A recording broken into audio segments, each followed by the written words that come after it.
Yes. Perry Vanderpool, Yes. Art Van Beek, Yes. Arlen Van Cortlandt, Yes. Case Van Stein. Yes. Okay, that was unanimous.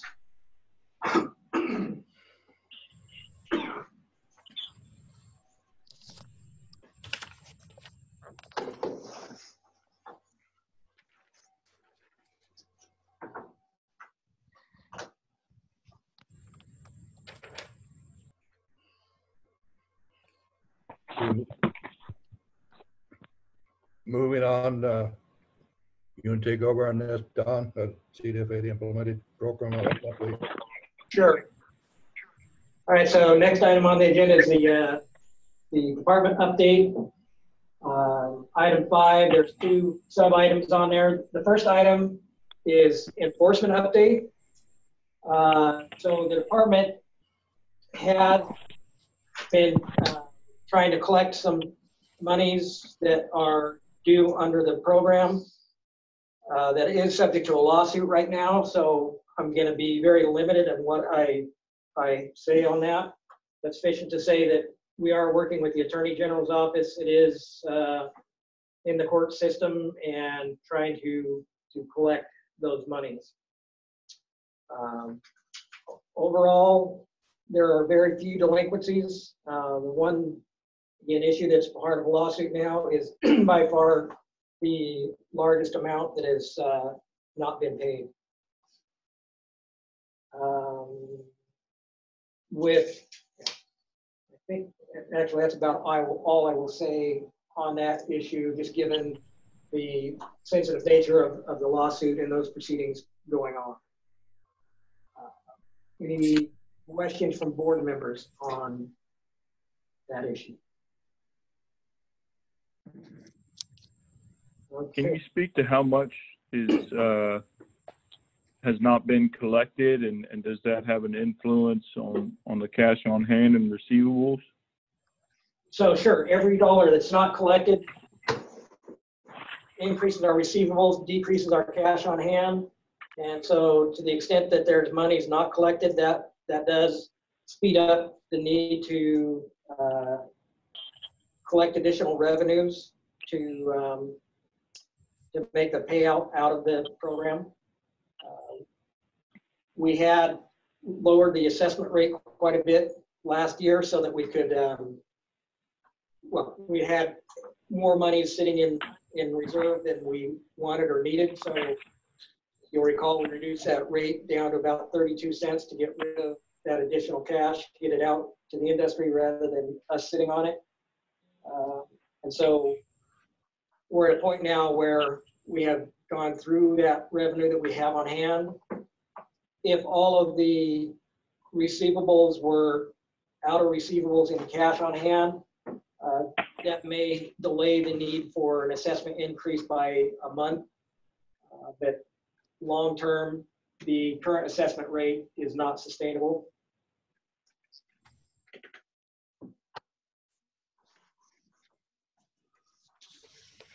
And if you look, okay, so it's I'm going to have on the those of you that are online will see the fund condition document pop up. Board members, this was sent to you folks a week or so ago. Yes. All right. So the fund condition spreadsheet that is on the screen now, for those of you that can see it, it shows the numbers that that were asked about, the cash on hand versus receivables. This document is kind of split in 2 parts, if you will. The kind of a balance sheet. The left side shows the operation of the quota program.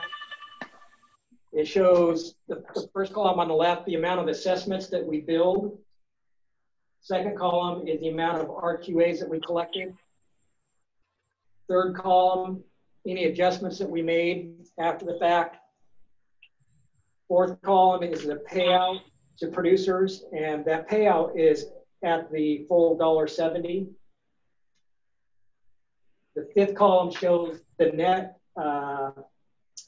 gain or loss to the system based on that month's operation. So you can see the first several months, our monthly net was to the good by over $1 million.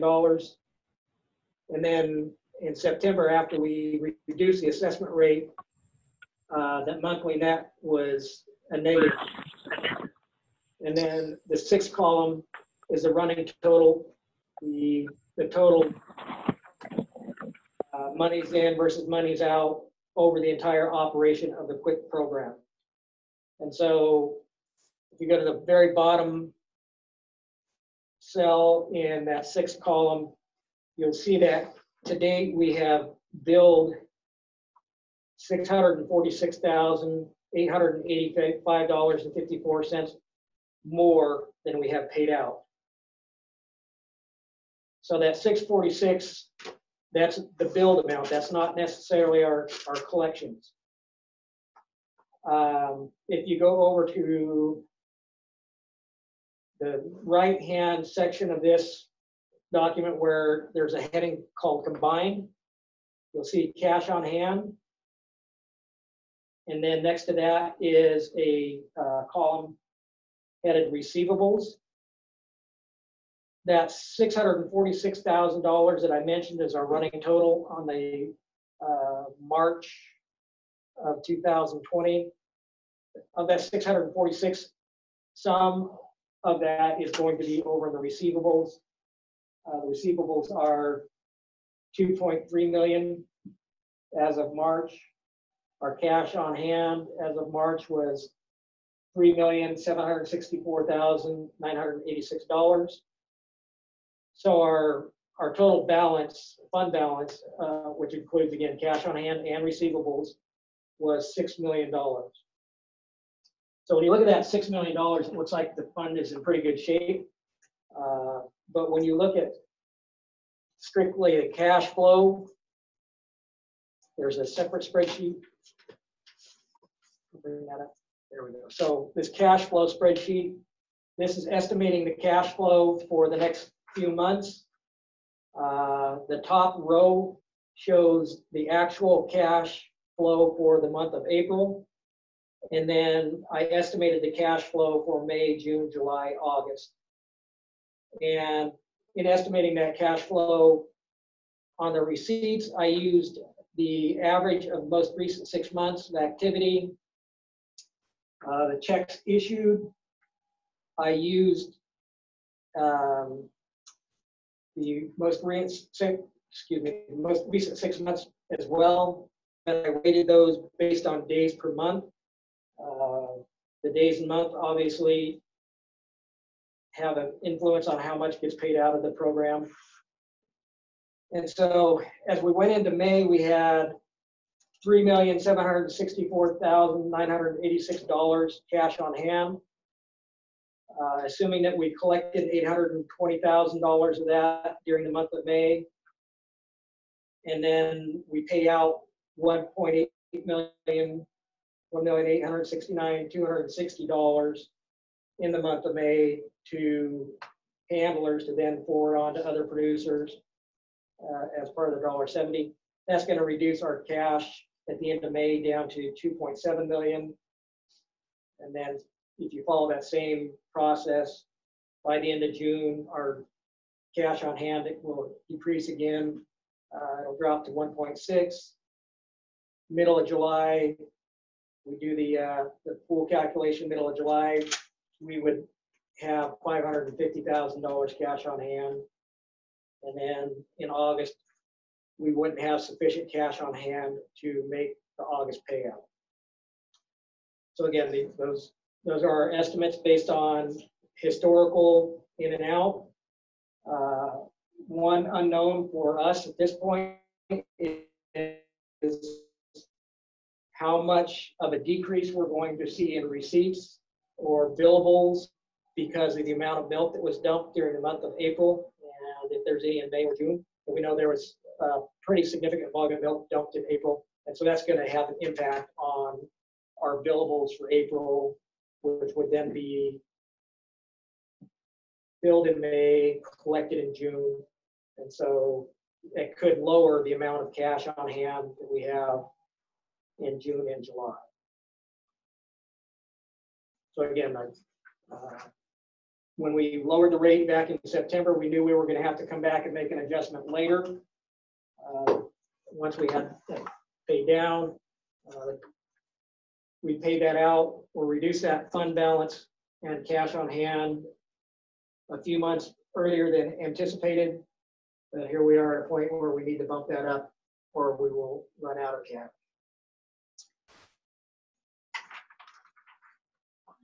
And so then, yeah, anybody have any questions on that? This is Joey Fernandez. I just curious if you actually ran some various scenarios, you know, just a penny, two, or whatever. How would it out forward? So I will, on the next spreadsheet, I'll touch on that.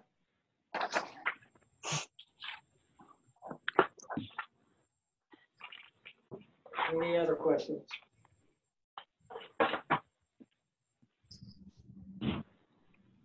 All right.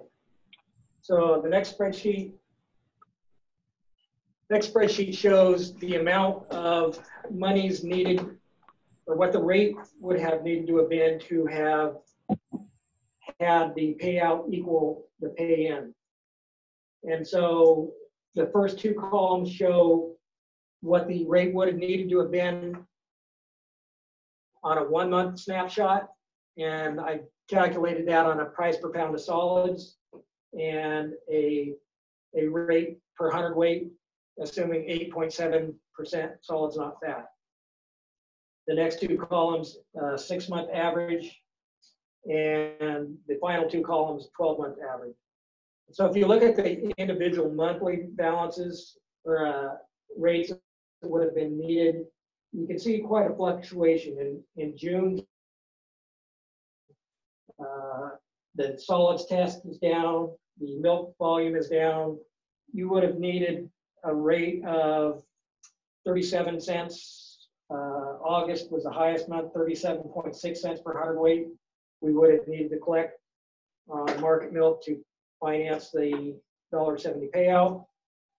And if you roll forward to say March of 2020, production was decent.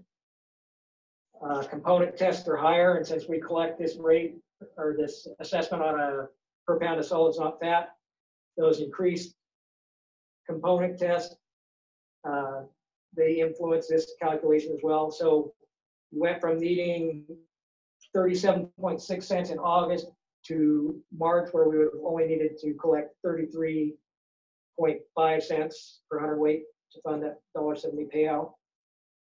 So you can see the individual monthly rates fluctuate quite a bit. Obviously, once you start averaging those out over time, that's going to reduce that variance. The third and fourth columns are calculations.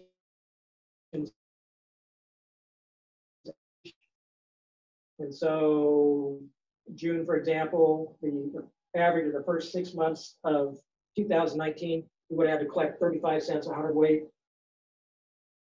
And if you go down to December, that would be the average of the last 6 months of the year. We would have had to have collected almost 37 cents. Then you go over to 12-month rolling average, and that smooths out the number quite a bit. All of those months, if we would have collected basically 36 cents a hundredweight, we would have been revenue neutral on each of those months or each of those 12-month time periods. We would have invoiced roughly the same amount that we paid out. So. This is Tony. I downloaded the first two spreadsheets that you referred to. The third one that you're referencing now, was that sent to us, or is that only online if you're on the Zoom? That's only on the Zoom. Okay.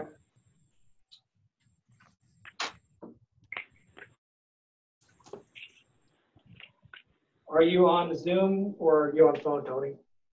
I'm on the phone, so yeah, that's why printed up everything that was sent to me, so I don't have this last spreadsheet. Does this last spreadsheet assume 100% receivables, or is this calculating in what's been going on? No, that doesn't account for any receipts that weren't collected or not collected. That's strictly billed versus payout. That's a good question.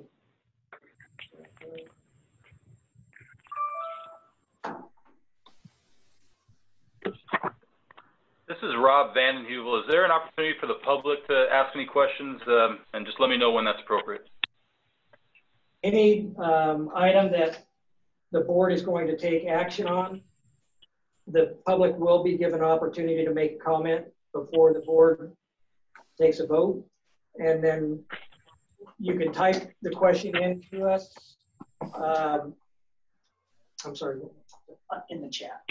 So in the chat box, if you're online, you can question. If we just, it's going to be a bit of a challenge for us, quite honestly, with 52 participants online and on the phone. If we open it up, trying to control who gets to speak and when, that's going to be interesting. So they could send in chat question chat, and then we could take them. People on the phone, they'll just have to ask a question. Okay, and then how do we control if people are speaking over each other? Is that you can hear each other, so you'll just have somebody have to back off. Okay. All right. So initially, then let's go with board members. Any questions or comments on these numbers? This is Joey Fernandez. Try to operate this as efficiently as possible. I mean, can we make adjustments more often as needed, or do we have any parameters around that? So we can make adjustments more often, absolutely.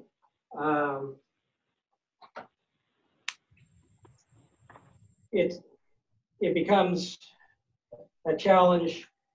It's easier on us than it is for the individual handlers. And I see some of the handlers are online. Perhaps they may be able to, or may want to make a comment on that very subject when it comes time for public discussion. Or public comment, I should say. But historically, handlers, they hesitate to make changes to assessment rates, or they discourage us from making assessment rate changes too frequently because it becomes a challenge for them to keep up with what the current rate is, and it also causes confusion with their producers on keeping up with that. I guess then my question of just doing the math, what would you anticipate we'd need to raise it to go 6 more months and not deplete all of what's on hand? So just to keep current, we would have to do a rate of about 36.5 cents, knowing that some of the billables will be a challenge to collect. But that would be my recommendation, is at 36.5 cents.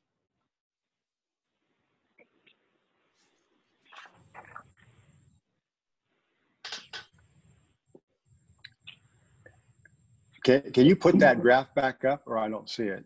Which one? The rate needed.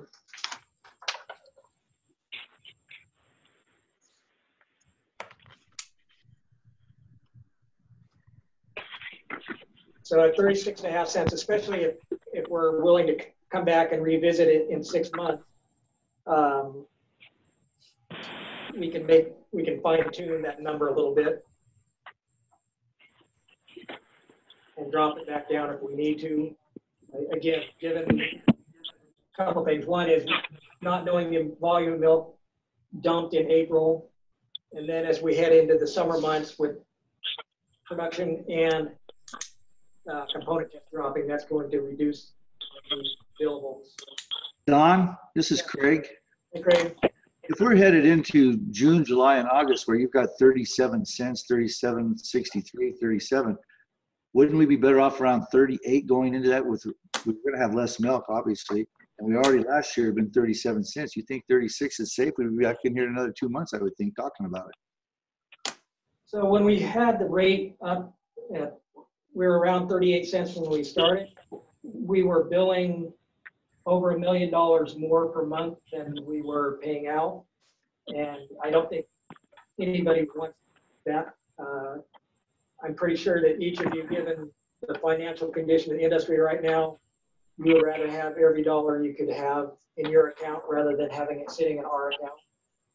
So because of that, I would recommend staying at 36.5 rather than going up to 38.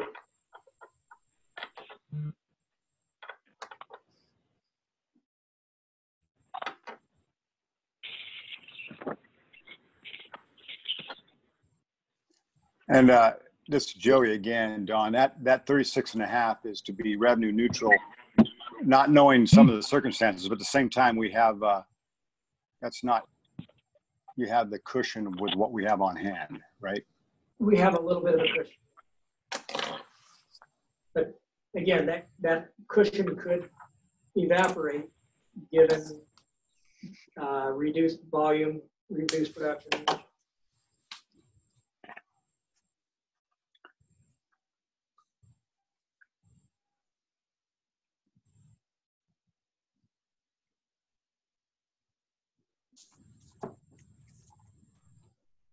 Any other questions from the board?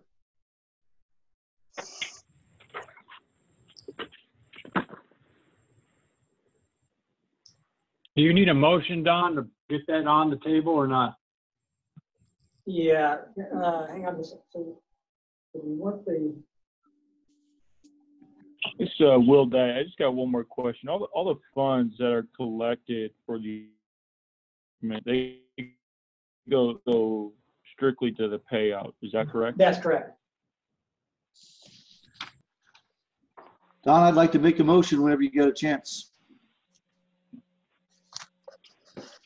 So Fred, would you like to have public comment now before a motion is taken or after? You can do it either way. You brought up a concern. Is it a concern that maybe should be addressed before we have a motion as far as the processors? Sure, then let's go ahead and take public comment now. Yeah. All right, so this is part of where the learning curve for me on this, on online meetings is going to rear its ugly head. We're looking for folks online. Apparently online, there's a place where you can raise your hand. So.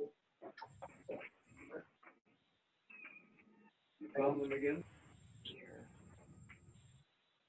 You learning anything at all? Log back to normal. Okay. Going online.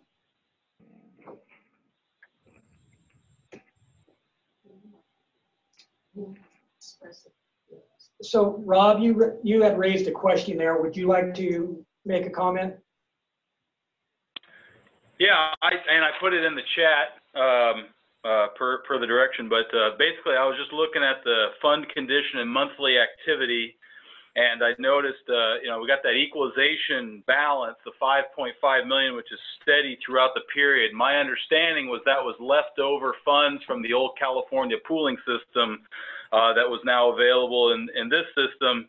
However, when you look at that versus the cash on hand, it seems pretty clear that 5.5 million is not available in cash, even though there's a balance there. We started out the period in November of 18 with only 2.8 million cash on hand, and then now we're sitting at 3.7 million cash on hand as of March.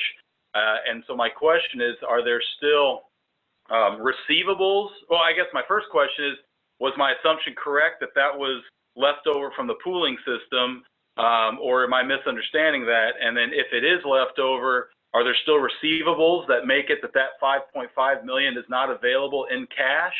Are we still fighting receivable issues from the old pooling system? Or, so I was looking for clarity on that $5.5 million. Good question. The 5.5, yes, there is still some outstanding receivables from that time period. You are correct, that 5.5 is the balance that was left as of October 31st, when we ended the California system and entered into the federal order system. I don't have a number for you right offhand on what the receivables are carrying over from that time period, but I will do that and get that out, not only to the board, but I'll send it to anybody that would like that. And so if somebody was interested in that number, shoot me an email at use a generic account. It's pooling, POOLING at CDFA.ca.gov.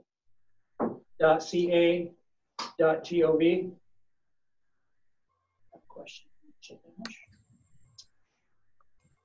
Chip, you had your hand raised? Yes, I do.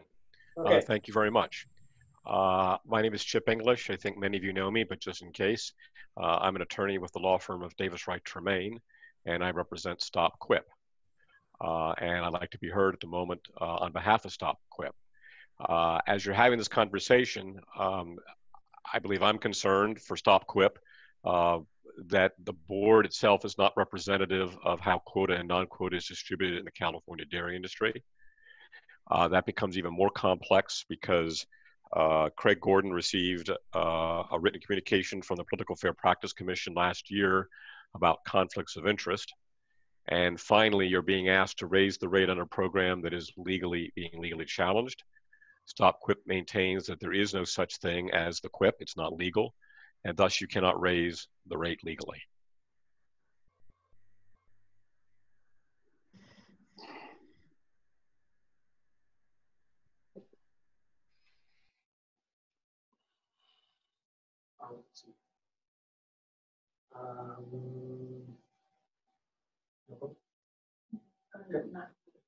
Yeah, okay. Public comment. Any other comments? Or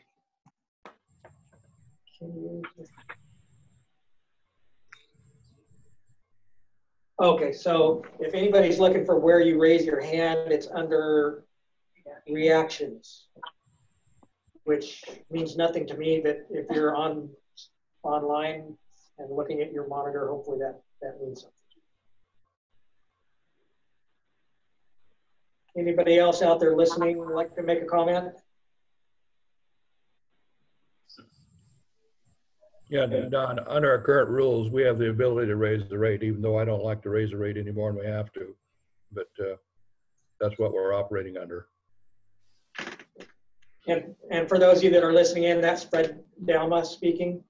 And if that was a question, then yes, we are operating under those rules and we are allowed to raise those rates. Hey, Don, this is John Moons. The literature that's going to be sent out, it's going to be sent out to all board members on that $5.5 million, right? Yes, it will be. We don't have to request that. Okay. Nope. All board members, and then anybody that sends me a request will get it. Are we ready for a motion yet? Fred? I'd like a little more explanation on that 5 million. Has it been coming down? Is it being used, or is it just sitting there? So the 5 million represents the accounting of all the monies that were, or the fund balance that was left at the end of the operation of the pool, and that is a net of monies charged or billed versus monies paid out. And so included in that 5.5 was some cash on hand and some receivables. Some of that cash on hand has been used to pay down or to pay out monies under the QUIP program, which we as a board, or you as a board, had agreed to as we're developing the QUIP. And I believe there's language right in the QUIP that indicates that's the desire. And so a portion of that 5.5, again, was cash on hand, and some of that cash on hand has been used to pay out QUIP. And that has allowed us to have the reduced rate for as long as we have had. I guess what concerns me, or a question, why I have a question, is it doesn't change. So if you're using it, why doesn't it change? Because that money was, I'm accounting for that money's different or separate from the QUIP dollars. And so the net combined fund balance for the QUIP and the old quota system, you'll see the combined balance on column 8. That includes both numbers, and that's going to equal the volume, or excuse me, the balance in column 11, which is again the combined receivables and cash on hand for both programs. And so basically the reason that has stayed constant is that that number was frozen basically when we left the old California pool and went into the system that we have now. So for accounting purposes, we need to account for that separately. At some point, if that money is paid out in some fashion or form, then we would reduce that number.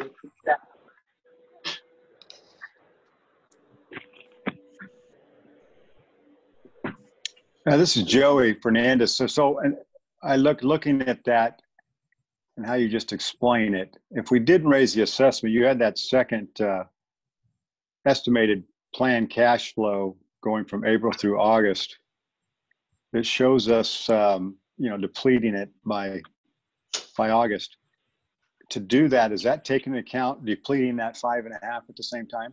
Yes, not the entire 5.5 was not cash on hand. Some of that was receivables, and so that was cash on hand.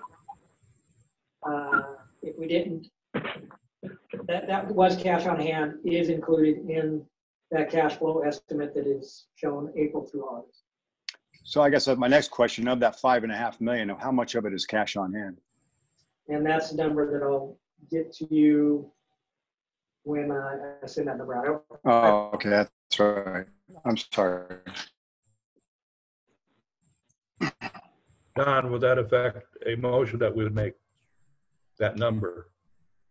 Or could it? At this point, I would say no, because we have already accounted for that cash and the receivables as well.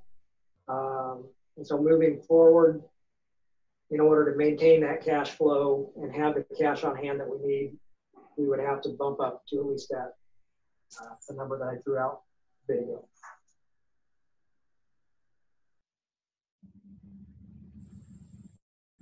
Okay.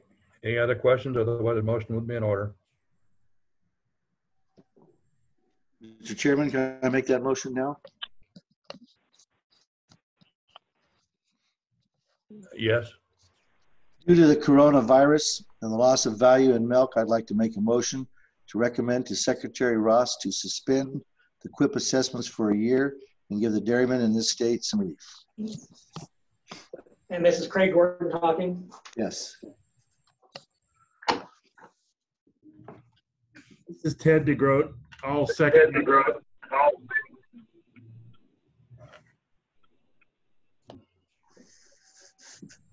Was that a second, Ted?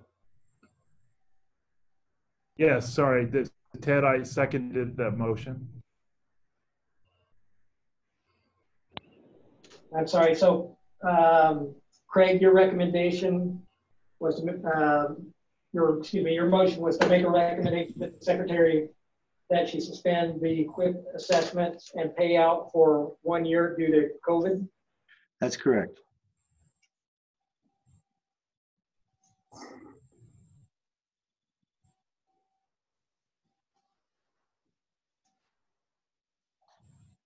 God knows we could use a little relief. So Steve's writing that motion down before he takes a roll call. Would you repeat the motion, Craig? Yeah, due to coronavirus and the loss of value in milk, I would make the motion to recommend to Secretary Ross to suspend the QUIP assessments for a year and give the dairymen in this state some relief.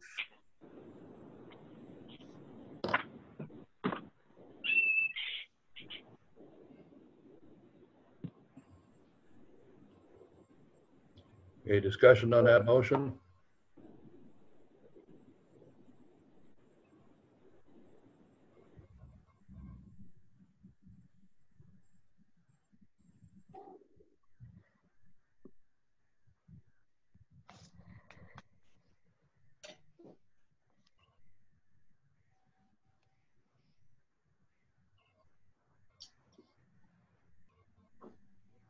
I'll call for the question. Okay. Sorry, I was just. We got the discussion yet? If nothing else, I would ask Don, in that motion, if you understand it correctly, we'd continue the quota payout, we would not collect any assessment. That's not my understanding. That is not your understanding? My understanding is, and correct me if I'm wrong, Craig, but you're recommending suspending the collection of assessment and the payout of the $1.70? I didn't hear that. That's correct.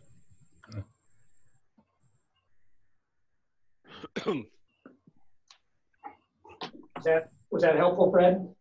And that was helpful, but I don't think that's legal under the QUIP. I don't think we can do that by motion. Well, you're making a recommendation to the secretary.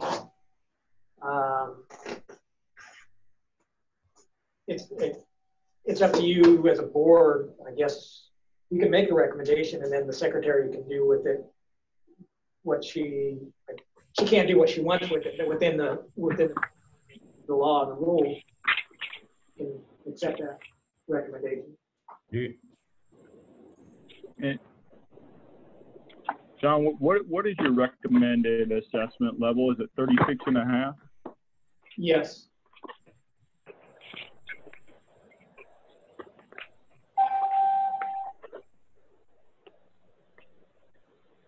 And does the chairman have to call for that recommendation, or can we move on to another recommendation of making this to 36.5 cent assessment? A motion be in order to amend the motion. They're going to up the quota assessment now. No. They're going to up it? So we're getting some background noise again. Oh, they're not going to take more out of your check, do they? Only to take off to the third.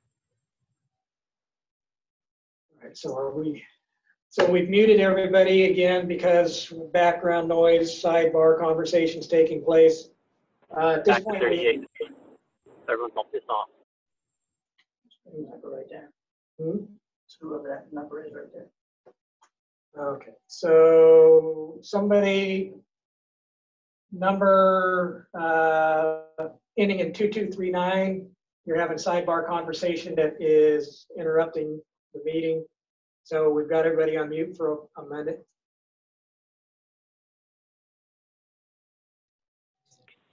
All right. So where we're at right now, we have a motion on the table for Craig made a motion. Ted seconded that. And where are we at with that, Fred?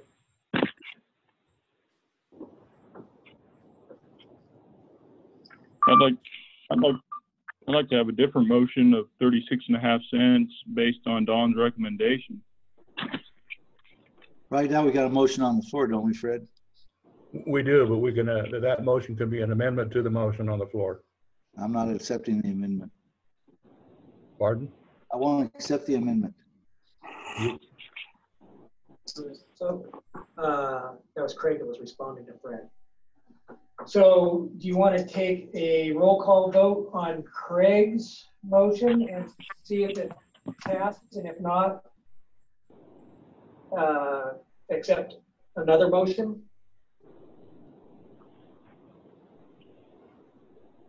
If we vote on the amendment, does Craig have to accept it before? I'm a little rusty on my Robert's Rules of Orders. Yes, I do. I think this is John Moons. I think the cleanest procedure would be vote on this motion, and that Will Dyke's motion be brought up as a separate motion. So, I mean, instead of muddying it with an amendment. And based on some head nods around the room here, we would tend to agree with that. Okay. Before we vote, would the motion, as it you understand it and wrote it down, be properly and clearly stated? Yes. I can reread that if you like.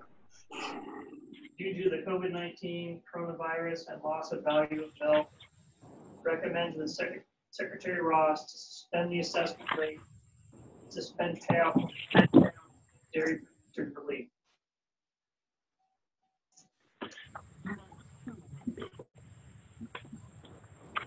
I captured the rate. Yes. Okay, thank you.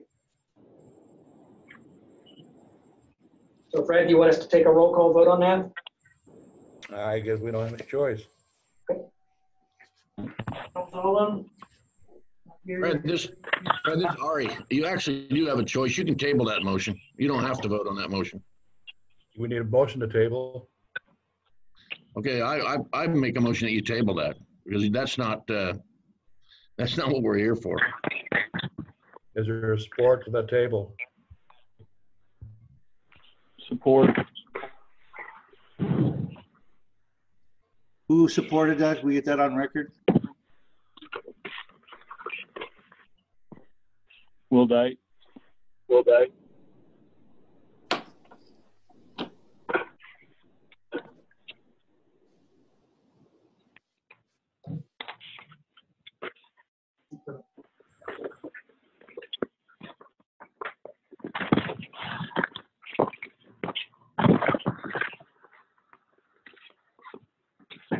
Maybe we can get a clarification of what we are here for. What we're here for is to discuss the operation of the quota implementation plan and the rate of assessment that you as a board want to recommend to the secretary. And so right now the discussion amongst the board members is what rate you as a board would like to recommend. If I'm following correctly, what we have is a recommendation that was made by Craig, seconded by Ted, followed by a motion to table. Motion to table made by Ari, seconded by Will Dyke. And so we're discussing the motion to table at this point. In this area, you can't table. Any more discussion of the motion table? I don't know their discussions, right? If I remember right, we must go to a vote on a motion table. Well, if this meeting was called to discuss the assessment, and we definitely have a motion here that says let's hold off on the assessment. We're talking about the assessment. I don't know how that's out of bounds of what we're supposed to be talking about. We are here to talk about the QIP, I thought.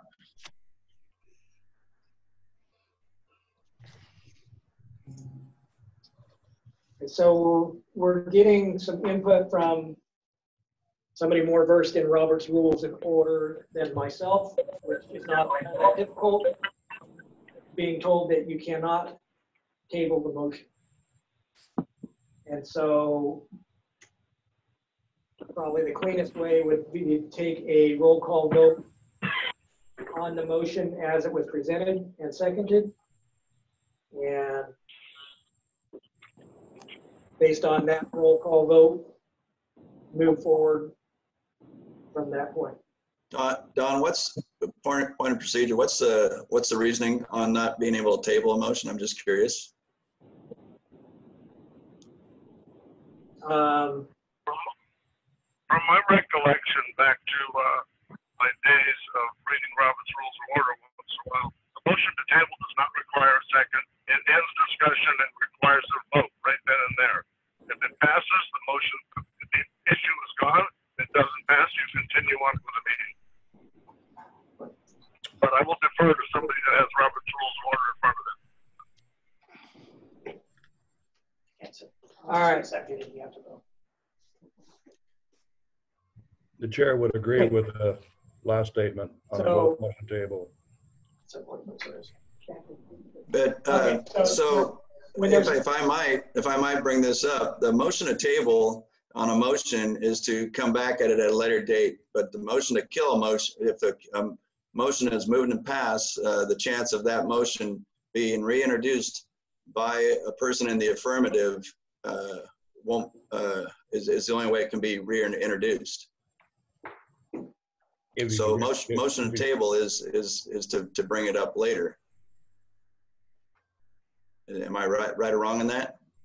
Somebody has to have another motion to bring it up. Otherwise, it's off the table until for the foreseeable future until it's reintroduced by somebody at a later date. And that is correct. I've been on boards for 38 years, and that is correct. You can take and table a motion. You don't necessarily have to have a second for that, and then and it can be tabled until a later date. It's not off. It's not gone. It's just, you know, it's just tabled. So once it's been seconded, then it has to go to a vote. Motion to table does not require a second. But still, if you follow the intent of what we're doing, you need to finish the table motion. If it passes, then we go back and start a new motion to address the assessment rate, not the other way around.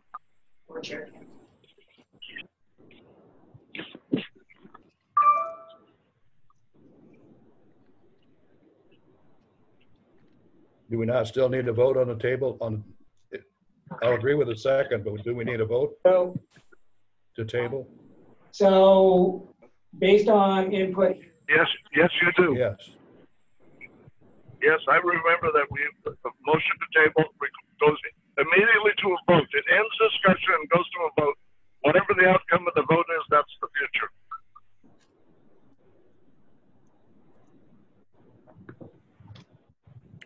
So since we have the table request, I think we should have a vote on the table. Yeah, I agree with that. That's first thing right there. I guess we'll table all their motions. Yeah.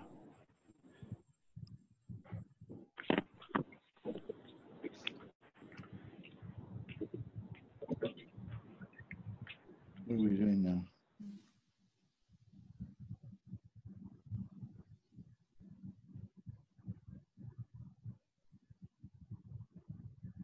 So we're going to do a vote on tabling that motion. Right. Okay. The vote is to table the Craig Gordon motion.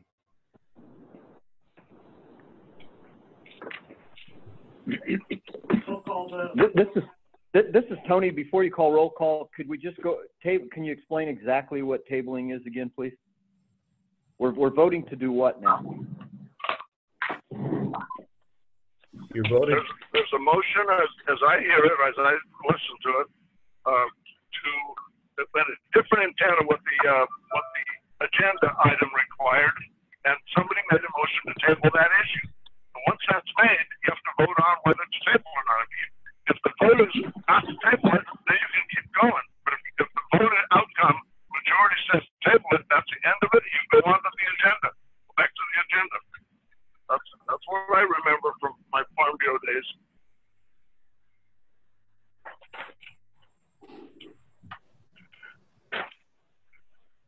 It's absolutely right. We have to have a vote to motion to table. If it's tabled at a later date, that somebody can bring that motion back up and see if they can get it off the table. If it's not, it's still on the table. Okay, so tabling it means we're one of two things, postponing or suspending.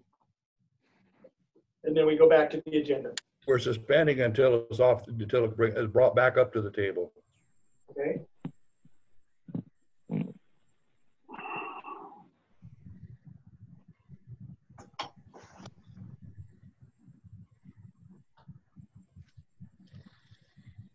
Steve? One moment, I just want to make sure. Okay. Okay.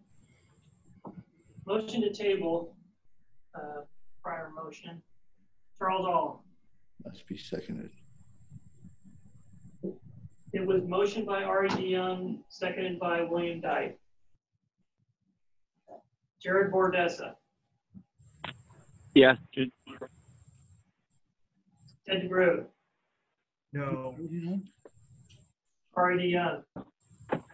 Okay, we're voting for the table. Is that correct? Correct. Yeah, I want to table it. Is that a yes? That's correct, yes. Fred Dalma. Yes. William Dyke. Yes. Fred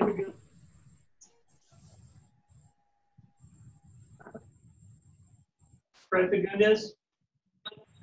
Yes. Joseph Fernandez. Yes. Craig Gordon. No, I believe we need relief. I can't believe these guys. John Moon. Yes. Tony Nunes III. Unbelievable. Tony Nunes. Yes. Kerry Vanderpool. Yes. Wow. Art Van Beek. Yes. Arlen Van Groningen. Yes. Case Van Stein. Yes. Okay, that's 7, 9, 10, 11, 12 in favor to. Now,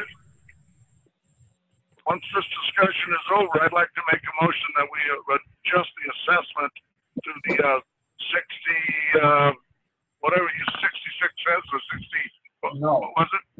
36. So 36 and a half, that's what it was. Make a motion to adjust the assessment to 36 and a half.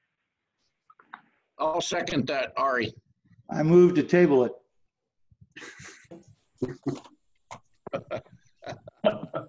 Yeah, we can vote on it again, that's true.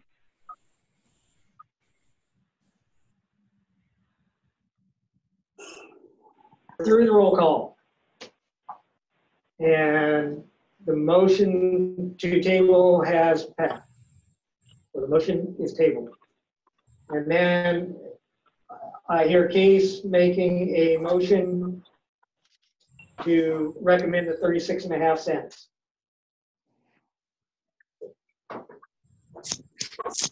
That's correct. And then I seconded it, Don. Ari.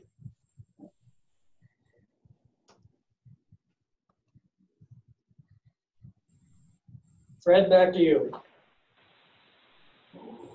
Well, if we did follow the last procedure, we got a motion to table. I guess we got to go through the motion to table. Thank you, Chairman. Yep, I think so. Can we get clarification on what the per pound of solids equivalence would be, since that's actually what the rate is? No, it's not. Okay. 0.365 divided by 8.7.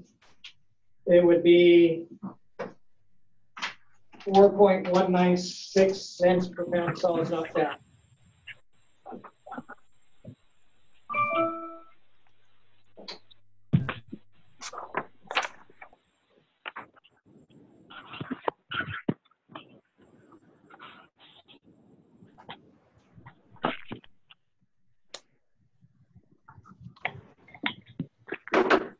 All right, so we have a motion by Case, a second by Ari, and then Craig made a motion to table.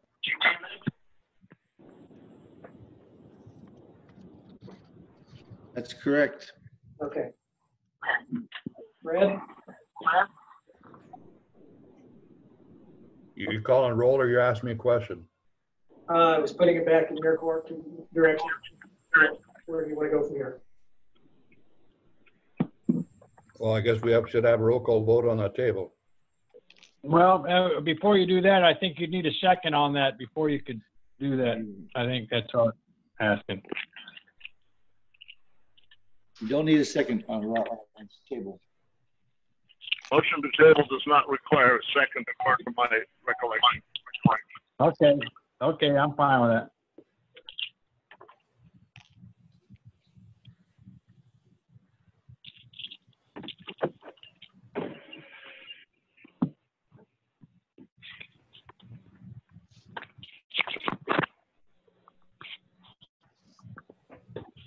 Then I'll call for the question. All right, hang on a second. Somebody questioned, is there a second on the table? A second is required. My understanding from the previous discussion, there wasn't, even though we had one. So the prior motion to table, we did have a second, which required the vote. We don't have a motion, or we don't have a second on this motion. And so Don, I think what they're saying is that we don't need a second to call for a table. So if we can clean this up, let's just call for a vote on the table. all right, so in order to be consistent with what we did on the prior motion to table, I would be more comfortable if we had a second on this motion to table, and then we could vote on this motion to table. Okay, the chair would rule that we need a second on this motion. Is there a second on the motion to table?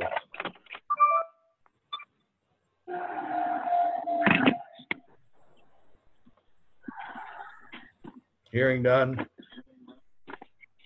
Motion table is off. So that puts back. So the motion on the floor, correct? I would like to, if it's possible, I would like to go on record that in protest of that, because it doesn't require a second. But that's all right. I just want to go on record. Don, I think we should have a vote. So, Mr. Chairman, let's have the vote to table. So Will, if you would like to have a vote, are you seconding that motion to table? Yes, I will second Craig's motion. All right. I didn't think I would ever hear that, but it's all right. So Will has seconded that motion to the table, which consistent with our prior motion to the table is going to put us to a vote. It'll be a roll call vote. And this would be a motion to the table Case's motion to recommend a 36%. Ari second. Okay. Charles Olam, I don't think he's here. Jared Bordessa. No. Ted DeGroot. Table the motion? Table the No. No. Okay. Ari, No. Hey, I'm chiming in. This is really breaking up on me. Can we start over and get a clear direction? Because I can only hear about every other word here at the moment. Hello? Can we? Yeah. Okay. So, boy, a lot of feedback. A lot of feedback.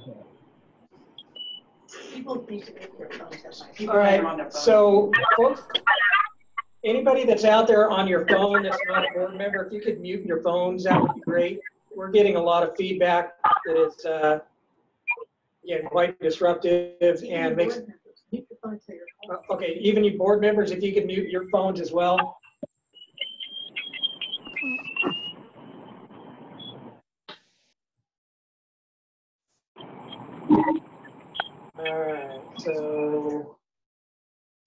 So whoever has a phone number ending in 0840, we're getting a lot of feedback from your phone.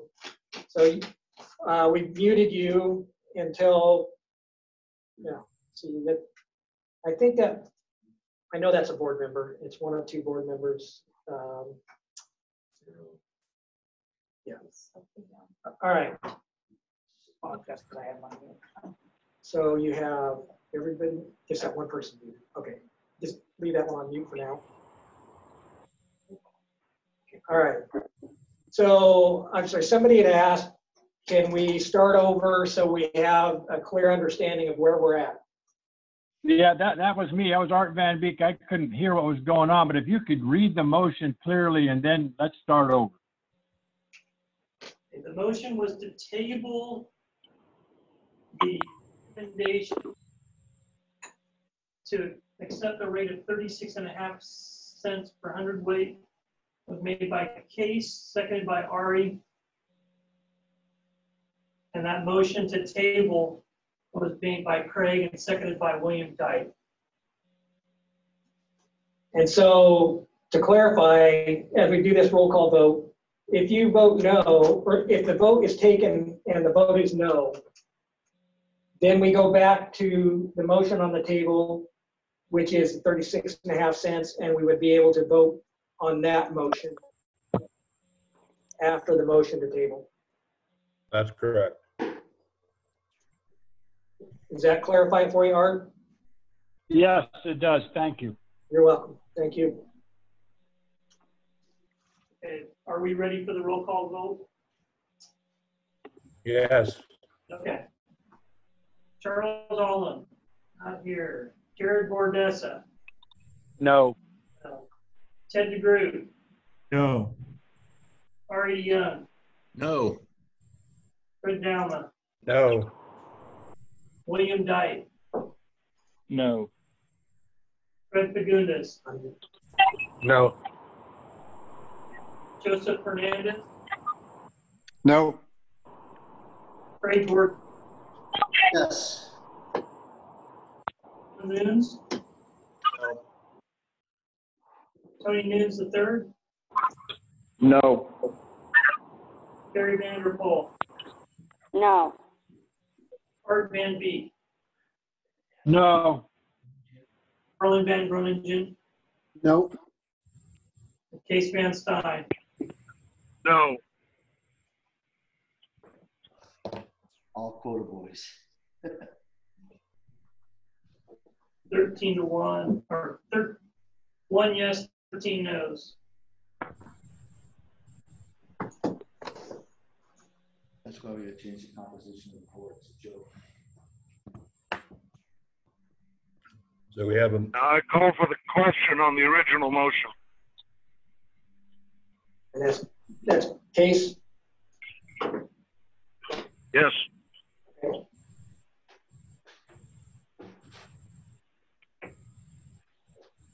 But are we ready for roll call then? yes. Okay. I would like one thing to discuss if possible. Before we vote, I think that these votes are reflective of the composition of the board, which needs to be addressed. We're not representing the dairy industry here. This is a sham. Thank you, Craig. You're welcome. We're on a motion to roll call vote.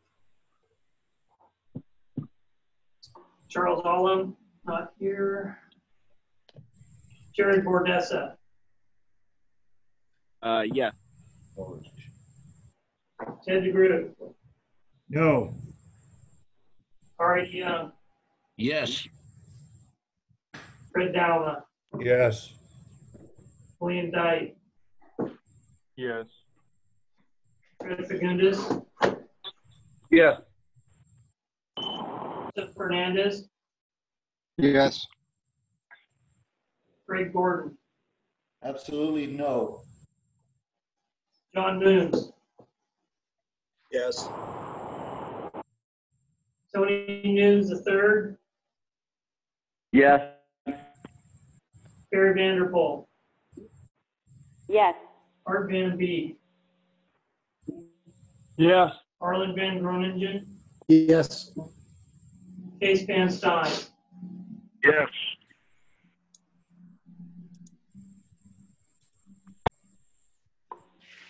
12 yes, 2 no.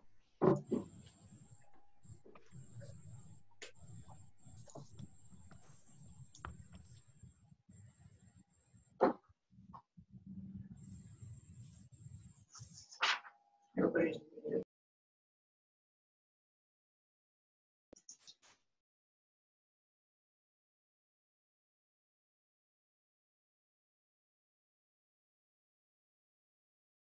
We have ready for public comments on other issues or any issues or what?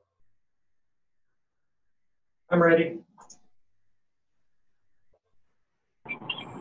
Hey, Don, I got a question. What was the start date on that 36.5 cent assessment? Was that in the motion?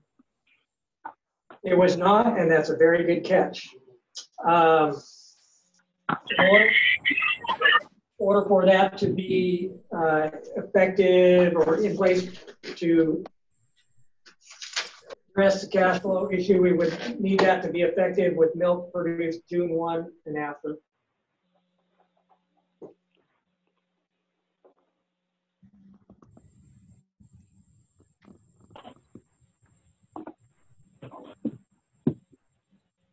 We need a motion to that effect or what? Yeah, let's do. So moved. Okay, so a motion by Case. I'll second it, Ari. Yep. Motion by Case, second by Ari. Thank you for that catch. And unfortunately, because we're again on the phone, going to subject everybody to another roll call vote. And that is for the effective date of the recommended increase to be effective June 1st. Okay. Charles Zahn. Here. Jared Gordessa. Yes. Ted DeGroot. No. Ari Young. Yes. Fred Down. Fred. Yes. William Dyke. Yes. Fred Fagundes. Yes. Joseph Fernandez. Yes. Craig Gordon. No. John Moons. Yes. Tony Nunes. Yes. Gary Vanderpool. Yes. Art Van Beek. Yes. Arlen Van Groningen. Yes. And Case Van Stein.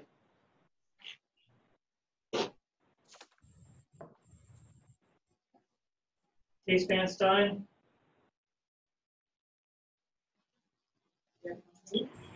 No, so that's not who the product was. Just leave that one on mute. Yeah. Case Van Stein, are you,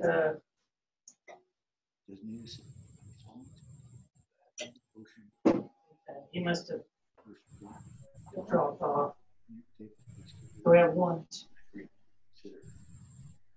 Am I back? Yeah. Somebody put me on mute, so the answer was yes. Okay. So that's 12 yes, 2 no.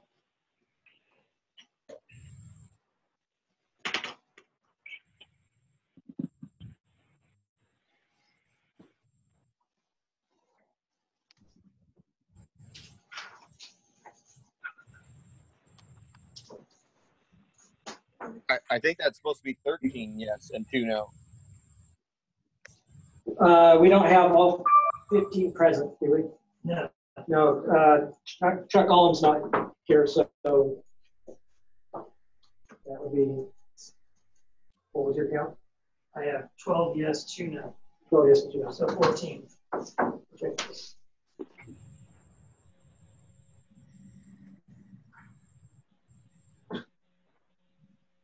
All right, so that takes us down to any public comments or any item that wasn't on the agenda. And We will unmute everybody. Unmute That's all. Joey Fernandez. I just, in light, do we have a date for our next meeting or is one scheduled, or when do we need to have one? And with that, I'd like to add producer survey discussion to the agenda.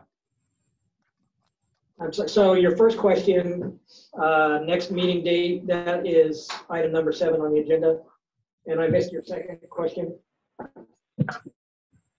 Just to put on the next agenda that we have for our next meeting, that we have the opportunity to discuss a producer survey.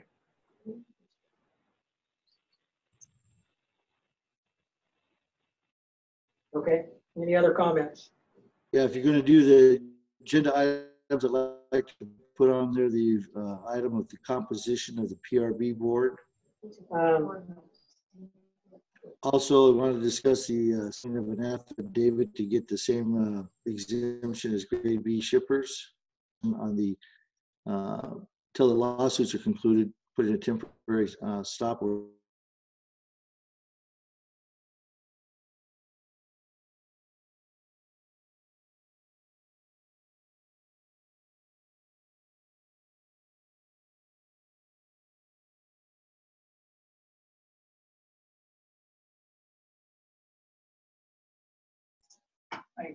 Oh, I'm sorry, we were all muted there for a second.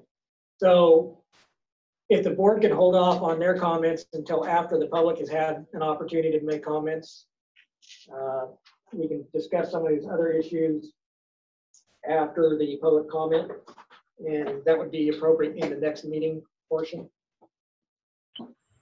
So if there's any public comment on any topics that were not on the agenda, now would be the appropriate time for those.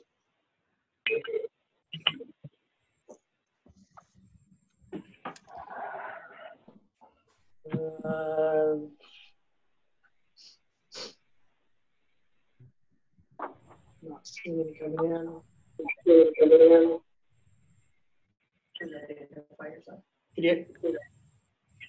Are you somebody trying to make a comment or just a sidebar discussion?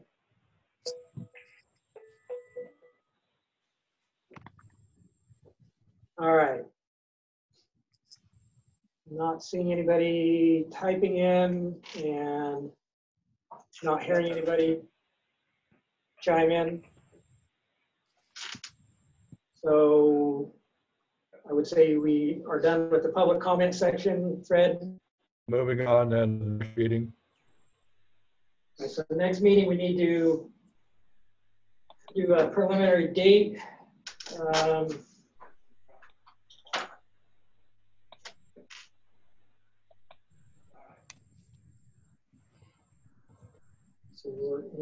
So if we shoot for October.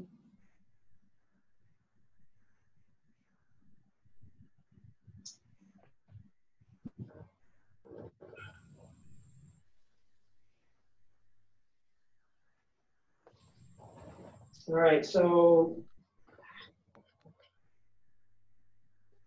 what works best in October? I mean, let's go with what week works best of October, and then once we get a week, then we'll narrow down to a day.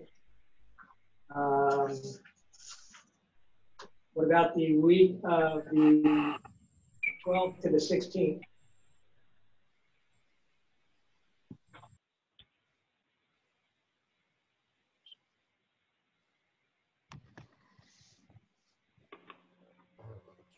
Is that a Friday or Thursday? Friday. So October 12th to the 16th, that is a week. Any particular day in there?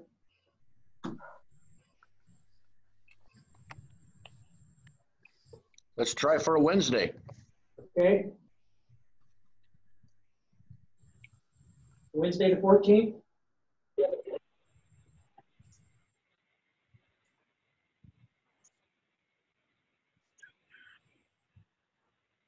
Hearing no objections, we will tentatively set then for Wednesday the 14th. What month? October.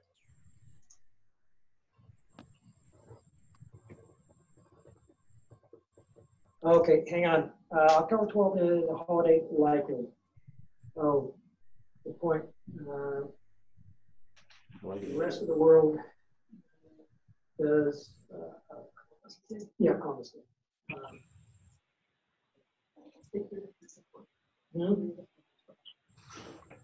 October 12th is a Monday. October 12th is Monday. So the 14th would still work.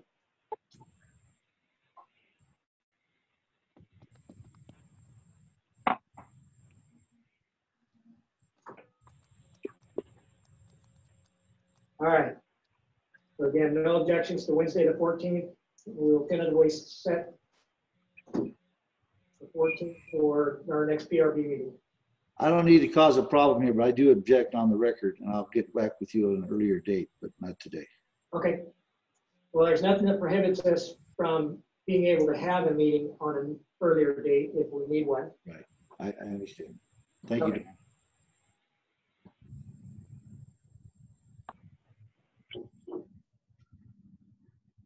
Fred?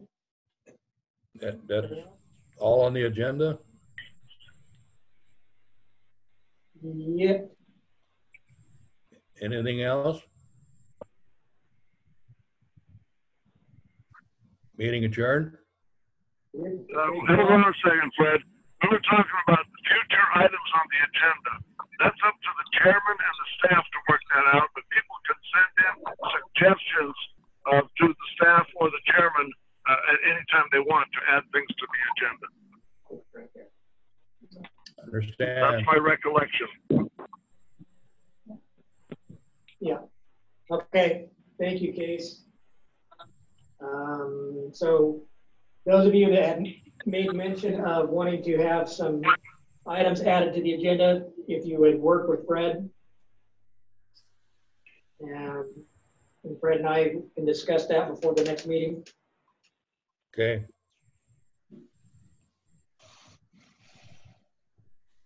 Anything else?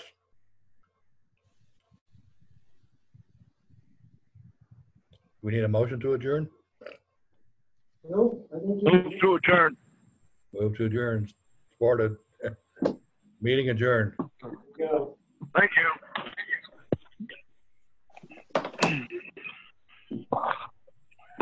Thank you.